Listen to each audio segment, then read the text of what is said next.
Hi, my name is Werner, and I will be showing you what I chose to do for my science project in regards to the chemistry of color for the Get Amped intensive. I will give you a basic overview of what I chose to do and then show you my finished product. So basically, I decided that I wanted to look into a project that was kind of showcase the relationship between the chemistry of color and the chemistry of emotions and how that works within our brains.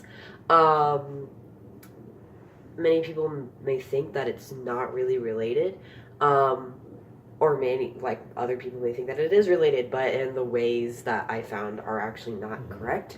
I will start by just showing you my first little painting that I made. I did want to put an artistic twist into it just to kind of give it some pizzazz, and so for this I used the supplies I used was just simple canvas. I used oil paints.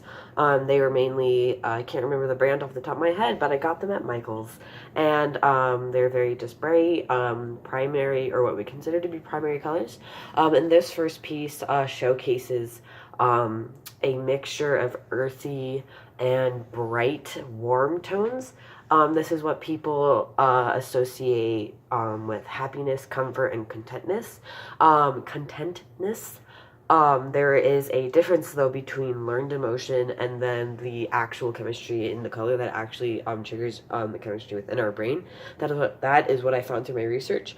For example, red is what we would consider a learned emotion because most people associate it with danger, caution, and that is because it is used in a lot of things that it's like don't like red X's, stop signs, yield signs. Those are just basic examples. But that is a learned emotion. Red is actually not supposed to invoke, like on the chemical level, doesn't invoke a feeling of danger or like wanting to fight or run away. But for this one, again, on a more positive note, this showcases a more happier emotion because the color yellow was most associated with warmth and light, and that is what we needed to survive back when our primal instincts were developing. And so this kind of goes back to the more primal instinct, and that's where the chemistry within our brain comes in.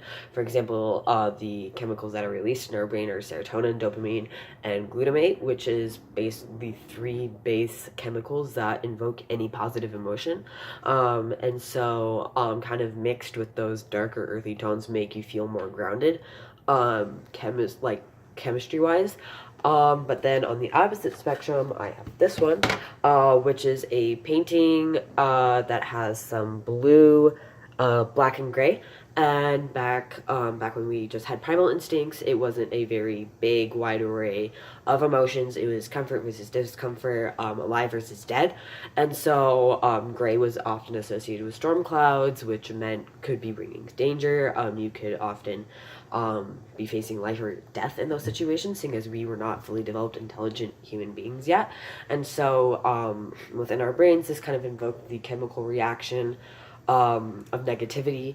And so my project, I kind of chose to do these two side by side, kind of to show both the similarity of the colors and their similar makeup, as well as showing the differences between them, and then kind of giving you a quick overview of the difference between learned emotion through color and the actual chemical reaction we see when we look on certain colors.